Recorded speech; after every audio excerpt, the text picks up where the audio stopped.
Hello student, welcome to our channel computer organization and architecture के tutorial में आज हम लोग देखेंगे। आज का टॉपिक है हमारा कैच मैपिंग। तो कैच मैपिंग का मीनिंग है कोई डेटा आपको प्राइमरी स्टोरेज से कैच मेमोरी के अंदर एक्सेस करना है, तो आप कैसे करेंगे वो आपका है कैच मैपिंग के थ्रू आपका होता है। So cache mapping refer to the technique use which the content present in the main memory is brought into the memory of the cache. Cache के अंदर आपको मेन मेमोरी का डेटा एक्सेस करना है, तो कैसे आप एक्सेस करेंगे उसी का प्रोसेस आपका कहलाता है कैच मैपिंग। अब प्रोसेस क्या होता है कैच मैपिंग का? The process of cache mapping help us define how the certain block that is present in the main memory get map to the memory of a cache in the case of any cache miss. आपका कोई catch miss हो जाता है तो कैसे map करेगा आपका primary storage से डेटा कहाँ कैचिंग के अंदर, कैच मेमोरी के अंदर, वो आपका कहलाता है cache mapping. So cache mapping refers to a technique use which we bring the main memory into the cache memory. आपको ब्रिंग करना है मेन मेमोरी से डेटा किस पे? कैच मेमोरी पे, वही आपका कहलाता है कैच मैपिंग। तो क्या है आपका, देखिए ये आपका प्रोसेसर है यानी सीपीयू की बात कर रहे हैं हम लोग। ये सीपीयू है आपका। सीपीयू डायरेक्टली कम्युनिकेट करेगा आपका कैच से। कैच के थ्रू आपके वर्ड या आपके बाइट ट्रांसफर, बिट ट्रांसफर होते हैं। उसके बाद ब्लॉक आपका ट्रांसफर होता है मेन मेमोरी और कैच के बीच में, एंड पेजेस आपके ट्रांसफर होते हैं सेकेंडरी स्टोरेज से मेन मेमोरी के में।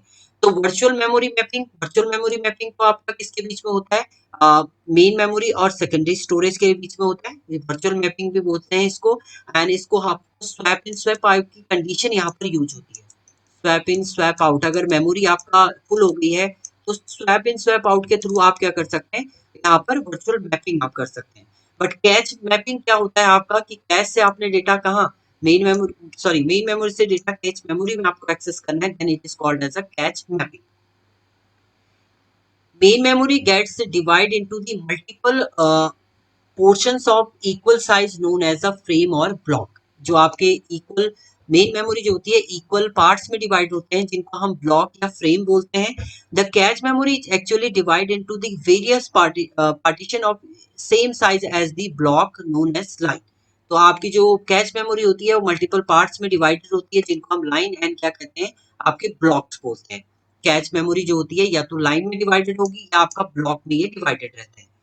तो कैच मैपिंग टेक्निक आपकी कितनी है? थ्री टाइप की आपकी टेक्निक है। एक तो होती है आपकी डायरेक्ट मैपिंग, दूसरा आती है आपकी एसोसिएटिव मैपिंग, एंड तीसरा आपका है सेट एसोसिएटिव मैपिंग।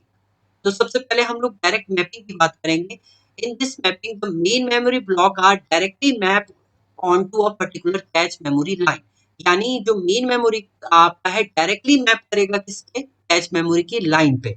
यानी ब्लॉक जो होते हैं कैच मेमोरी के वो डायरेक्टली आपका जो कैच मेमोरी के फ्रेम, सॉरी, जो आपके मेन मेमोरी के फ्रेम होते हैं या ब्लॉक होते हैं वो डायरेक्टली मैप करते हैं आपके कैच मेमोरी की लाइन एंड ब्लॉक से। A particular block of main memory can map only a particular line of cache। एक पर्टिकुलर मेन मेमोरी का पर्टिकुलर ब्लॉक जो है वो पर्टिकुलर लाइन पे मैप करता है आपकी कैच मेमोरी की। The line number of cache to which a particular block can be map is given by, देखो cache line number equal to main memory block address, उसका मॉड्यूल आप निकालेंगे number of line in cache. Cache में कितनी line आपकी है उससे आप डिवाइड करेंगे तो जो रिमाइंडर आपका बचेगा वहां पर आपकी कैच लाइन नंबर जो है कंसीडर होगा। जैसे देखिए यहाँ पर दिया हुआ है, consider cache memory is divided into N number of line और block J of main memory can map to the line number to J mod N only of the catch.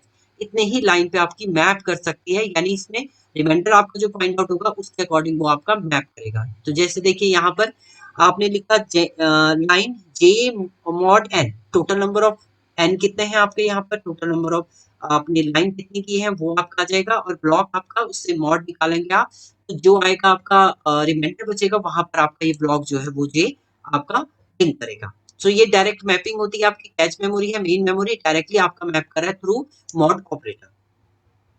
Advantage क्या है? Direct addressing is faster as the time required to access is less. इसमें time आपका less लगता है, fastly access हो सकता है। The hardware cost of direct addressing is less, इसकी जो हार्डवेयर कॉस्ट होती है वो भी आपकी लेस होती है। डिसएडवांटेज क्या है? The main disadvantage of direct mapping is conflict is a miss. आपका कॉन्फ्लिक्ट जनरेट हो सकता है। देखिए इसका रिमाइंडर मान लीजिए इस वाले को जब आपने डिवाइड किया इसका रिमाइंडर भी सेम आ गया तो यहाँ पर देखिए सेम पे ही इसको स्टोर कर देगा, तो यहाँ पर आपका कॉन्फ्लिक्ट जनरेट हो सकता है। इसके बाद आता है आपका सेकंड टाइप की आपकी मैपिंग है associative mapping. To overcome the problem of conflict miss in the direct mapping, we have associated mapping. अब जो conflict आपका जनरेट होता है डायरेक्ट मैपिंग में, उसको आपका ओवरकम करता है आपका associative mapping. A block of main memory can be map into any freely available cache line. अब block of main memory directly आपका मैप करेगा किससे, फ्रीक्वेंटली अवेलेबल, जो भी फ्रीक्वेंटली इसको अवेलेबल होगा उस कैश लाइन से आपका क्या करेगा, आपका मैप करता है। This make fully associate mapping more flexible than the direct mapping. Direct mapping से ये आपका मोर फ्लेक्सिबल होता है। A replacement algorithm needed to replace a block of cache is free। आपका जो रिप्लेसमेंट एल्गोरिथम के थ्रू जो भी ब्लॉक उसको फ्री लगेगा उसको वो क्या करेगा, रिप्लेस करता है। It is also known as a many to many mapping. Many to many mapping होता है। देखिए ये आपका ब्लॉक आपका खाली था, इसको यहाँ पर देखिए ये ब्लॉक आपका खाली है तो डायरेक्टली इसने क्या कर दिया, इसे मैप कर दिया। आपका कोई भी खाली प्लेस उसको दिखेगा उसके अकॉर्डिंग वो उसे क्या कर देगा, आपका मैप कर देगा। तो इसको बोलते हैं आपका fully associative mapping. Catch memory है, ये मेन मेमोरी है। देखो इनमें तो लाइनों में आपका ये एग्जीक्यूट हो रखे हैं आपके, जैसे ही आपका ये खाली है यहाँ पर ये स्पेस खाली है तो आपका ये इसको मैप कर देगा। Here we can see that every single line of cache is available freely. Thus, any main memory block can map to a line of the cache. देखो अभी फ्री है आपका तो कोई भी लाइन आपका डायरेक्टली एक्सेस हो सकता है। In case all the cache line are occupy one of the block that exist already need to be replace. अगर मान लीजिए इन सब पे आपके ब्लॉक आ रहे हैं, मान लीजिए यहाँ पर 0 आ गया, यहाँ पर 2 ब्लॉक आ गया, यहाँ पर आपका जे ब्लॉक है, यहाँ पर J+1 है, यहाँ पर आपका J+2 ब्लॉक है, तो अब उस केस में क्या करोगे, यहाँ से इसको आप रिप्लेस करोगे, इसकी जगह पे नया ब्लॉक आप क्या कर सकते हो, ऐड कर सकते हो। तो ये आपका इसमें एक एडवांटेज है। डिसएडवांटेज क्या है, hardware cost is high as compare to direct mapping. इसकी हार्डवेयर कॉस्ट काफी हाई होती है। Tag directory size is more as compare to the direct mapping.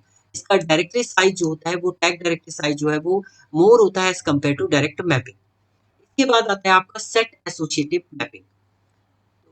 The grouping of the cache line occupy into various set where all the set consist of k number of line। देखिए आपका grouping of catch line को grouping कर दिया है and उसके through आप क्या करें, एसोसिएट करें, मैप कर रहे हैं अपने मेन मेमोरी को। Any given main memory block can be map only a particular catch set. Particular catch set से ही वो क्या कर सकता है, आपका आपने कैच में क्या किया, कुछ कैच का ब्लॉक बना दिया, उस ब्लॉक के अकॉर्डिंग ही आपका मैप होगा मेन मेमोरी।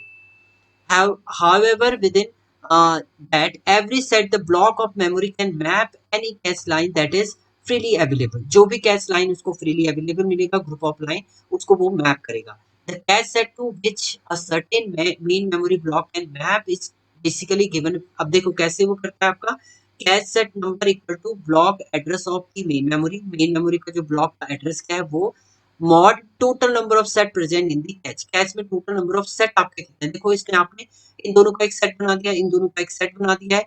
अब आप क्या कर सकते हैं, किसी भी सेट में इसको एलोकेट कर सकते हैं। अभी तो आपने ब्लैंक दिखा, यहीं पर एसोसिएट कर दिया, नहीं तो आप क्या कर सकते हैं, किसी भी ब्लॉक में इसको एग्जीक्यूट आप करा सकते हैं। तो उसके लिए क्या है, block address of the main memory के ब्लॉक का क्या एड्रेस है, mod total number of set. देखो अभी 0 और m तक सेट है आपके, टोटल m सेट है तो m से आप डिवाइड कर देंगे तो ये आपका सेट एसोसिएशन आपका हो जाएगा। ये two way set associated mapping है आपकी, टू वे में आप इसको परफॉर्म करें, इसलिए तो two way set associated mapping आपकी ये परफॉर्म हो रही है। तो ये था आपका set associated mapping. And 3 type की आपकी कैच की मैपिंग होती है, जिसमें आपका पहला मैपिंग है डायरेक्ट मैपिंग, दूसरा एसोसिएटेड मैपिंग एंड तीसरा आपका सेट एसोसिएटेड मैपिंग। तो ये था आपका catch mapping technique. Thank you student.